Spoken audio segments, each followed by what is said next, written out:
2 दिवसांनी मी शाळेत गेले. वर्गात ठकूची भेट होताच तिने पहिल्याने माझ्या प्रकृतीची चौकशी केली. मी म्हटले, मी शाळेत आल्यावरूनच नाही का कळत? चांगली बरी झाल्याशिवाय का शाळेला आले? थोडेसे ओशाळल्यासारखे करून ठकू म्हणाली, अशी रागावू नकोस गडे. किती वेळा मी तुझ्या घरी गेले, पण मला कुणीच तुझी बातमी देईना. गणू पट्टेवाल्याचा राग आहे ना माझ्यावर.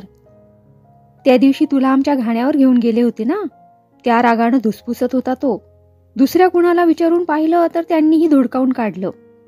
आम्ही गरीब माणसं, अंगावर धड कपडे नाहीत. थोरा मोठ्या घरची माणसं कशी बोलणार आमच्या बरोबर? आणि आता तूही अशी रागावतेस? नित्याच्या सवयीने माझ्या तोंडून उर्मटपणाचे उत्तर गेल्याचा मला पश्चाताप झाला आणि त्याच भावनेने मी उत्तर दिले, अशी रागावू नकोस गडे. मला ही वाईट खोड लागली आहे. सहजी उत्तर दिलं तरी उर्मटपणा तोंडी येतो. एकूण गणू पट्टेवाल्यानंच तुला आत यायला अडथळा केला का? माझ्या मनातून झटकन विचार निघून गेला. गणू पट्टेवाल्याच्या बोलण्याचा आणि करणीचा मेळ कसा घालायचा? ठकूला कुणी आत येऊ दिलं नाही अशी त्यानेच तक्रार केली आणि आत येऊ न देणारा तोच. ठकू म्हणाली, मला किती वाईट वाटलं म्हणून सांगू. आपलं मन मला सांगत होतं की माझ्यामुळे हे सारं झालं. बाहेरून बातमीही कळली. गणूची आणखी तुझी घाण्याच्या बाबतीत काही झटापट झाली म्हणून. तुझी आईही म्हणे तुला राग भरली. खरं का हे? त्यामुळंच का तुला ताप आला? मोठ्या माणसांच्या घरच्या क्षुल्लक बातम्या देखील किती गावभर लवकर फैलावतात याची मला कल्पना आली. आश्चर्य वाटले ते ठकूच्या विचारसरणीचे. डॉक्टर वैद्यांपेक्षा देखील तिला माझ्या रोगाचे अचूक निदान करता आले. मला दुसरे आश्चर्य वाटले ते तिला बातमी कोणी सांगितली ह्याचे, पण त्याचेही निराकरण त्याच क्षणी झाले. 4थ्या नंबरला असलेली मुलगी म्हणाली, मीच सांगितलं तिला. आमचे बाबा कचेरीत कारकून आहेत ना, ते त्यावेळी तुमच्या घरी आले होते. गणूच्या थोबाडीत तू दिलीस असं जेव्हा बाबांनी सांगितलं तेव्हा मला किती गंमत वाटली. मी त्यावेळी तिथं नव्हते याचं मला फार वाईट वाटलं. मी तिच्याकडे रोखून पाहिलं. यापूर्वी तिने माझ्याशी बोलायला सुरुवात केली नव्हती.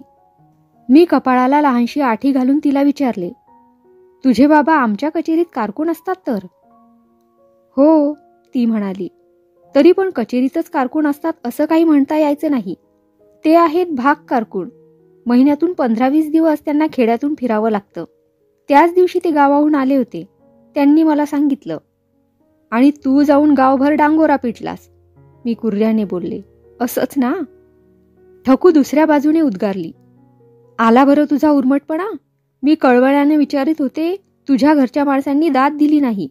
तिनं बिचारीनं सांगितलं तर तिच्या अंगावर येतेस. हे असलं काही बरं नाही. ही मामलेदारी हवी तर घरी गाजीव, पण गावातल्या शाळेत आम्ही सारी मुलं सारखी आहोत. इथं नको ह्या मामलेदाऱ्या. 4थ्या नंबरच्या मुलीकडे वळून ती म्हणाली, काय बने, कसं उत्तर दिलं? तुझं नाव बनी वाटतं, मी विचारले. आणि आडनाव?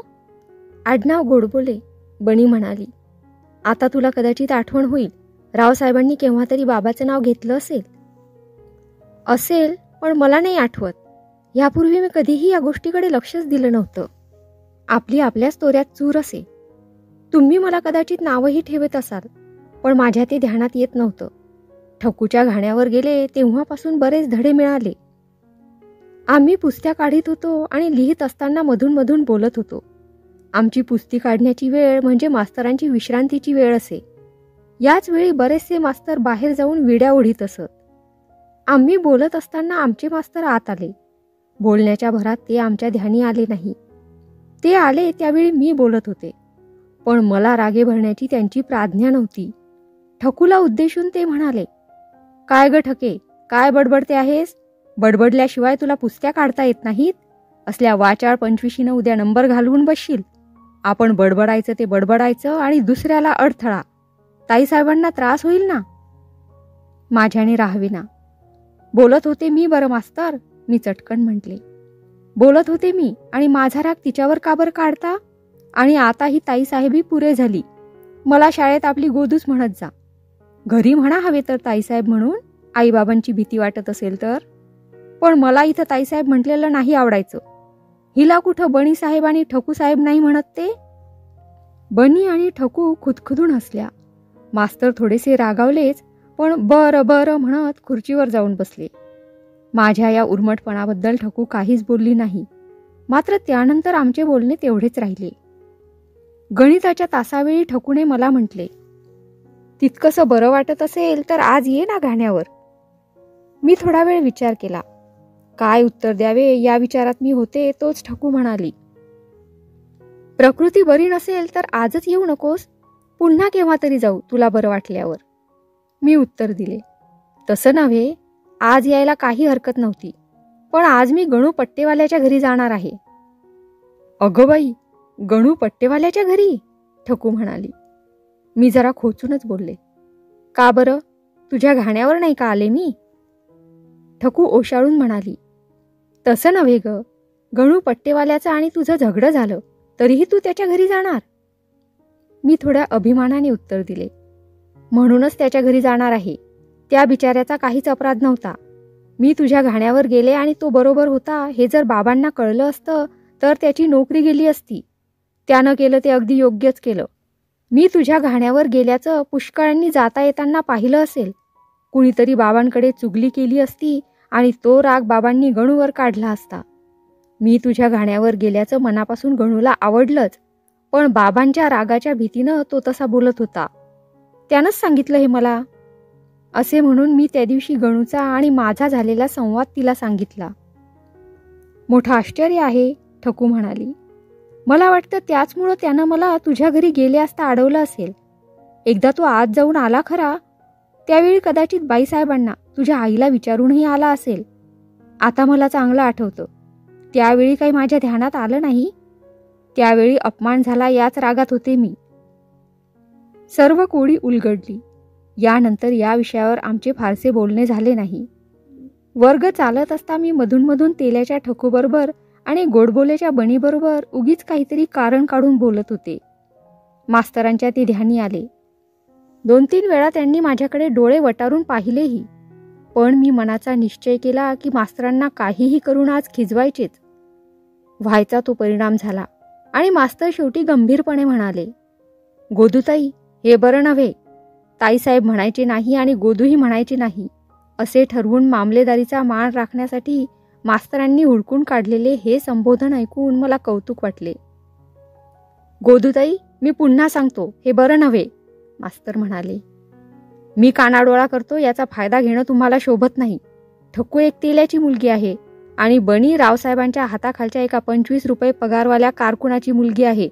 हे तुम्ही विसरता कामा नये.